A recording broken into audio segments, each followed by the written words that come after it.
Good morning, folks. The real Captain Kirk here, live from Weather Trends 360 studio here in Bethlehem, Pennsylvania. It's about 9 o'clock on the East Coast here Monday morning. If you didn't change your clock, it's 10 o'clock on the East Coast, but it's really still 9 o'clock. So hope you turned your clocks back here this past weekend. The fall color here Friday, before leaving the office here, was actually spectacular. Before we had another huge 3 to 5 inch rainstorm, even some reports of tornadic type conditions south of here, even down toward Baltimore. So this was the peak outside the offices here, but that's pretty much gone by the wayside. We have seen more than our fair share of rainbows, not to complain here, but we've had probably a couple dozen of these this year. Here locally, we've been the second wettest in 30 plus years.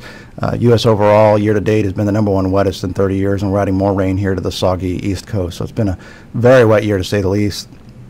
So that leaves you looking, scratching your head here for indoor venues. So I took Mrs. Captain Kirk here to Longwood Gardens. Kind of wish we could build this dome over the state of Pennsylvania in light of all the rain we've had. The little one would certainly attest to that. About 61,000 fans on Facebook are saying, "Where's the Angelina Kirk, Captain Kirk update?" So here's the little Captain Kirk out helping Daddy pick up the leaves here this past weekend. So Cutie's growing up, almost 3 years old. With that, we'll look here at the week ahead here, 5 through 11 November. For the U.S. overall, we have it the coldest in 15 years here for this kind of second week of November, and the wettest in 3 years, making it the ninth wettest in 30 years. Again, with that more conveyor belt of moisture, this is kind of the pattern we're probably going to see here all winter long. Some of this obviously be turning to snow here in the weeks ahead. Jumping ahead to next week, we see that, again, coldest in 4 years for the U.S. overall. All but the Pacific Northwest is trending below average for these high temperatures, so really cold weather. Rainfall decreases a bit. Still have Florida pretty wet on the typical kind of an El Nino, central-based El Nino with a subtropical jet stream. So wettest in 3 years, 8th wettest in 30 overall for the U.S., 5th coldest in 30 years. So a very cold start here to November. Actually, if we look at these trends here since about Columbus Day, the U.S. has been trending the coldest in 9 years for the U.S. overall. We had a brief warm up here this past week, and now we're getting back into probably the coldest day of the season, obviously, here coming up here this week into next week.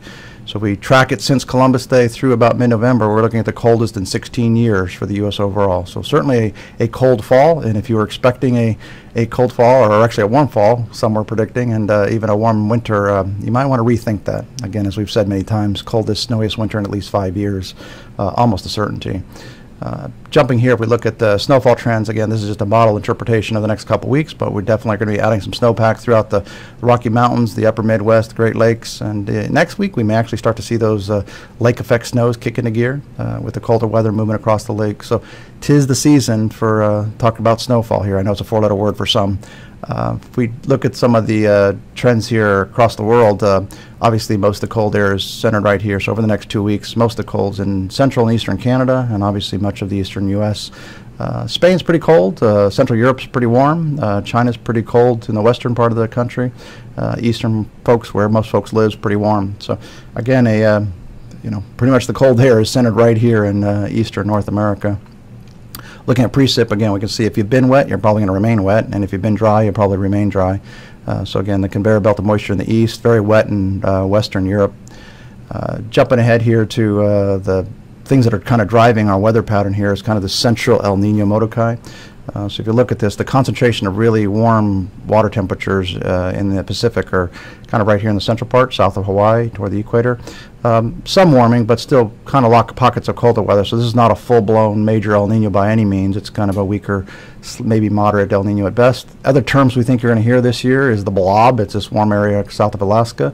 You're probably going to hear about the weakest solar minimum cycle in 100 to 300 years. Those typically bring some very cold, snowy winters to North America, so it's something to factor in.